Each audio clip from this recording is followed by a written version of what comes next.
Hello, it's Dave Giles here for the next lesson of Cambridge International IGCSE Physics, and today we're looking at Hooke's law, and I want to explain the relationship between force and extension, and use key terms such as limit proportionality and elastic limit.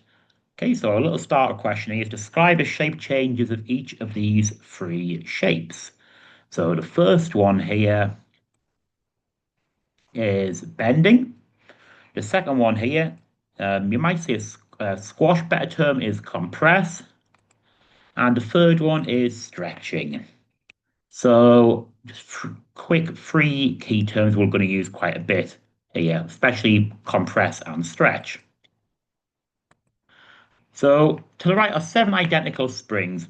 Why are they different lengths? And I think the answer is fairly self-explanatory. There's different masses and therefore different weights applied to each of them. So the ones with the most weights on are extended more, so they're longer. Key formula you need to know is F equals KE. Sometimes you might see it's written as F equals KX, depending upon where you look. So F is force measured in newtons. E, or sometimes X, is extension measured in meters. And from that, if we arrange, we'll get K equals F divided by E. So therefore, K is the spring constant and it's newtons per meter. So normally in a class, you do a practical to find the spring constant of a spring, and this does quite often come up on paper 5 and paper 6.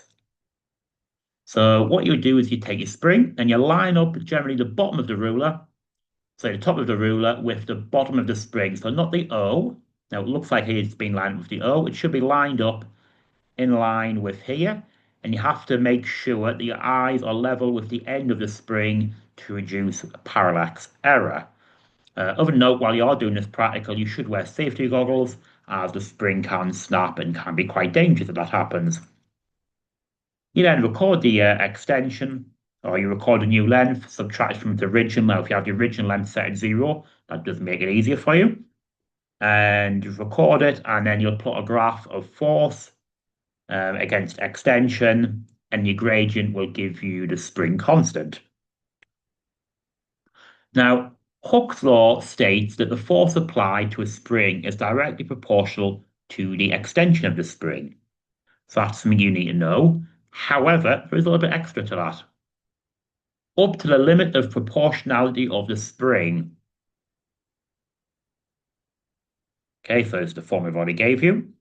So that is Hooke's law, and you do need to know it. So you need to understand then. So the first paragraph, or the first part of the paragraph, up to this bit here, is this formula is true for. However, it doesn't work after the limit of proportionality. So we need to examine what the limit of proportionality is. And we'll do that in a minute. But first, I'll give you a chance to have a go at using that formula. Don't forget, you always have to have standard units unless the question asks otherwise. So I'll give you answers in newtons, meters, etc. Okay, and I'll put the answers on.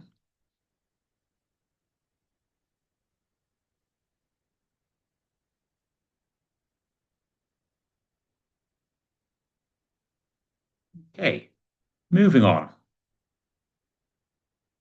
Now here's a force against extension graph. It's a little bit unusual. Normally have force on the x-axis and extension on the y. So it's look a little bit different usual, but you could get it this way, which is why I've included it.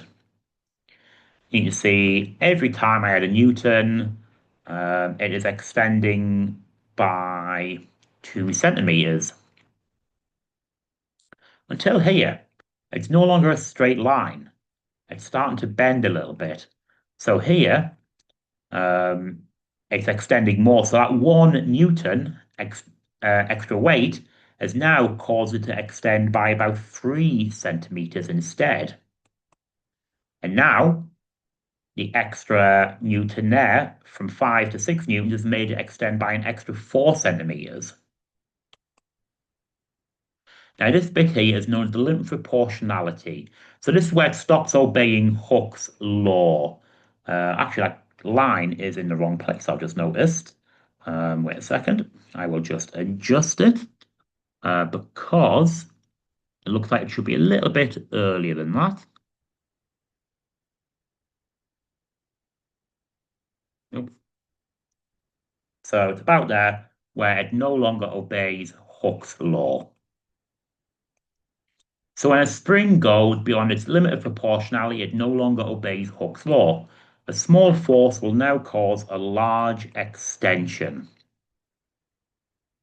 And that's something you need to know, so I would definitely take that down as a note. So if a spring is stretched far enough, it reaches the limit of proportionality and then the elastic limit. And they are two different things. Some materials, actually, it might be the same point or very, very close together. Other materials, not so close together. So the limit of proportionality is the point beyond which it no longer conforms to Hooke's law. In other words, force is no longer proportional to extension. Then you've got the elastic limit shortly after. Again, it's not always shortly, sometimes the same time, sometimes quite a long time after. It's a point beyond where the spring will no longer return to its original shape when the force is removed. After that point, the spring is permanently deformed. It will never go back to its original shape. And one more key term, elasticity, the ability to regain shape after deforming forces are removed. Basically, once you've removed the weight away, once you've taken the weight away, sorry, the ability to go back to its original starting shape. Okay. So here's some questions about Hooke's law. Um, I will let you pause it, give it a go, and I'll put the answer on in a minute. And answers are on. And couldn't quite get it to fit in here, so I'll post this 6 mark question answer on a separate sheet, on a separate page, sorry. And again, so this is actually taken from a UK past paper question where they do extended writing questions like this. So it's a little bit different to what you will get in the IGCSE. However, it's still good practice, and it does sometimes come up similar questions on paper 6, the very last question, the planning question. Okay, thank you very much. The next lesson is on moment, and I will be uploading that very soon. Thank you, and I'll see you then.